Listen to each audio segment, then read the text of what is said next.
Bon, me revoilà assez vite, comme dirait l'autre, parce que c'est important ce que j'ai à vous dire aujourd'hui.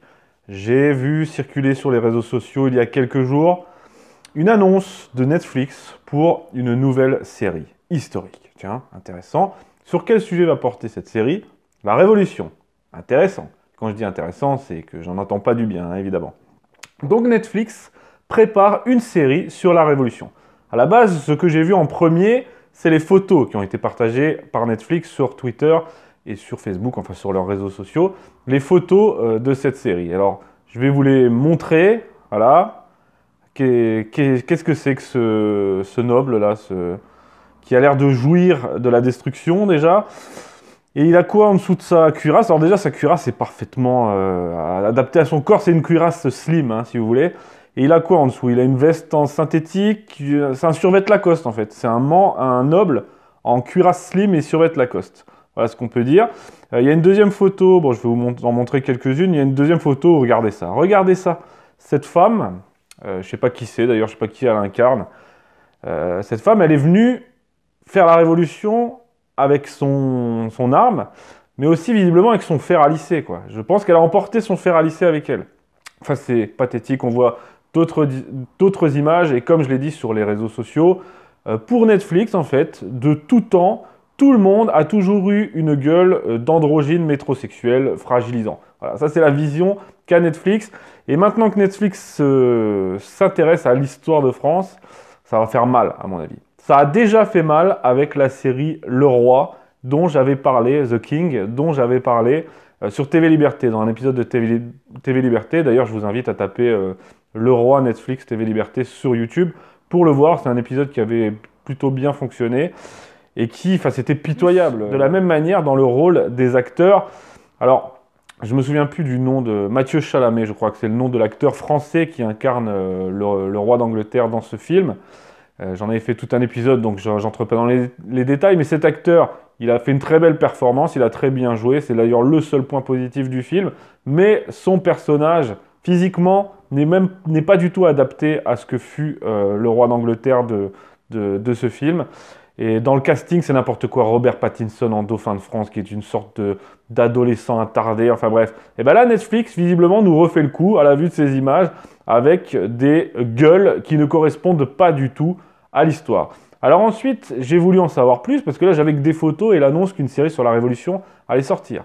Alors ensuite, il y a eu un teaser qui nous dit pas grand-chose, d'ailleurs, où on voit une statue, enfin une tête de statue, la gorge, la tête coupée, guillotinée, avec des veines bleues. Et puis, on a l'inscription pouvoir au 99%, pouvoir au 99%, mort au 1%. Voilà, ça annonce la couleur de la ligne éditoriale de cette série. Donc j'ai vu le teaser qui nous dit pas grand-chose. Et ensuite, j'ai voulu en savoir plus et lire quelques articles quand même. Parce que qu'est-ce que c'est que cette série dont on nous annonce un peu partout la sortie? Et alors, vu que je voulais du journalisme sérieux et rien d'autre, hein, évidemment, eh bien, j'ai été voir sur Combini. Hein, quand on va sur Combini, on sait qu'on a affaire à des journalistes sérieux, méticuleux, pas du tout idéologisés. Et c'est vraiment du pur journalisme, du journaliste traditionnel, quoi. Combini, c'est l'héritier de François Mauriac, si vous voulez, j'ai pas d'autre mot. Donc, cet article de Combini nous en dit un peu plus. Alors, il insiste bien sur le pouvoir au 99% et mort au 1%. Ça doit plaire beaucoup à Combini, tout ça. Et en fait, on se rend compte que ce ne sera pas une série historique pure à proprement parler. Ce sera une série qui mélange l'histoire et la fantaisie, si vous voulez, le fantastique, l'histoire et le fantastique, voilà. Donc voilà, je me dis, bon, ça pardonne peut-être un peu la gueule des acteurs qui ont plus l'air de jouer dans Narnia, dans le monde de Narnia, voire dans High School Musical pour certains.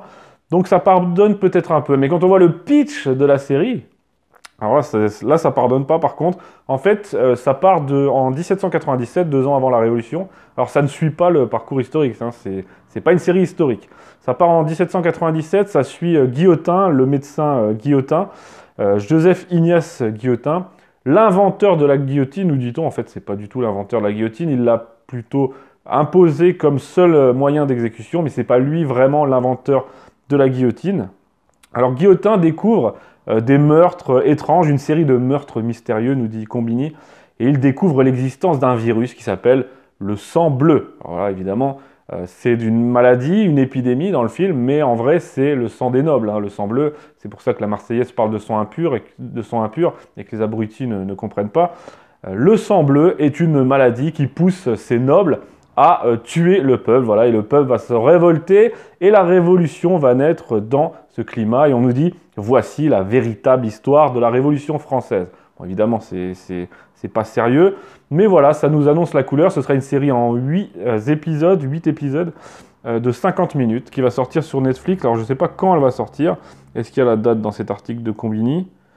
Non, il n'y a pas la date, donc voilà, c'est encore Combini. Merci hein, pour toutes ces informations, pour ce travail. Et il y a un truc qui m'a fait éclater de rire dans l'article de Combini en plus, c'est dans le deuxième paragraphe. Attendez que je le retrouve. Le deuxième paragraphe. Voilà. Juste après nous avoir dit que cette série allait s'intéresser à la Révolution, Combini nous dit, je cite, et les deux phrases se suivent. Elles sont l'une derrière les autres, collées l'une à l'autre. Et écoutez ces deux phrases. Combini nous dit, la Révolution française est l'un des grands thèmes du programme d'histoire et n'a presque aucun secret pour nous. Ok, première phrase. La Révolution française n'a presque aucun secret pour nous. Phrase suivante. La fête nationale célèbre chaque année la prise de la Bastille par le peuple.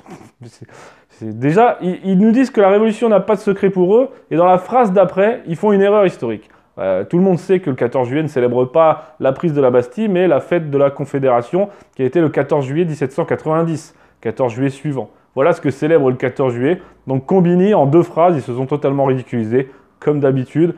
La Révolution n'a pas de secret pour nous, la fête nationale célèbre la prise de la Bastille. Bravo, Combini, continuez comme ça, ne changez rien. Donc voilà, qu'est-ce que vous voulez que j'ajoute de plus? J'avais envie de dire que cette série, j'ai hâte de ne pas la regarder. Mais en fait, je vais devoir la regarder. Je vais être obligé de la regarder parce que c'est mon travail, parce que je dois m'intéresser à tout ce qui est propagande au sujet de l'histoire. Et là, je pense que je vais être servi. Donc, je vais être obligé de la regarder, cette série Netflix, pour vous. 8 fois 50 minutes, vous vous rendez compte le temps que je vais perdre à regarder ça pour vous en faire un topo et très probablement la démolir. Mais après, je ne m'avance pas. Je laisse sa chance à cette série. Mais bon, ça ne présage rien de bon. Donc voilà, je voulais juste vous en parler aujourd'hui, vous faire part de cette sortie. Si vous avez du temps à perdre, eh ben, vous la regarderez également. Vous regarderez aussi Le Roi, mais je vous conseille de regarder ma vidéo avant parce que sinon vous allez perdre beaucoup de temps avec ce film soporifique et débile. Et voilà, qu'est-ce que vous voulez, on va attendre, hein, je sais pas, il n'y a pas de date de sortie sur cet article, en tout cas, peut-être l'année prochaine, sans doute 2021. On va voir, ou peut-être à la rentrée, mais je pense que ce sera plutôt l'année prochaine. On va voir que pense Netflix de la Révolution française. On a vu ce qu'il pensait de la guerre de 100 ans, ça ne nous avait pas intéressé. Puis on voit en général les productions anglo-saxonnes, ce qu'ils pensent de l'histoire de France. Bon là, c'est des réalisateurs français, mais c'est pas forcément une bonne nouvelle.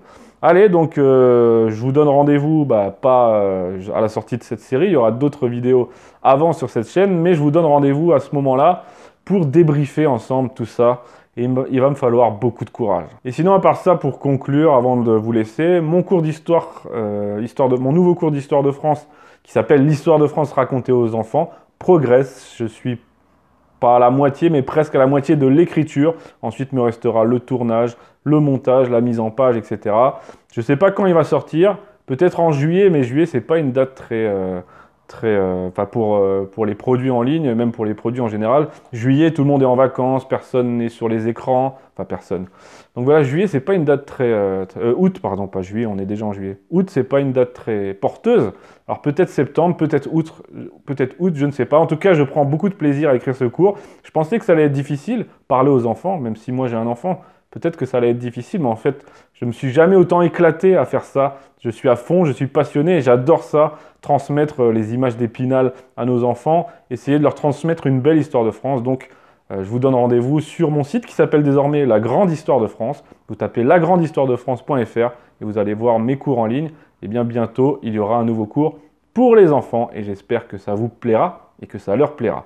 Allez, à bientôt. Ne regardez pas trop Netflix, lisez plutôt des livres et suivez mes cours. Et on se retrouve pour une prochaine vidéo.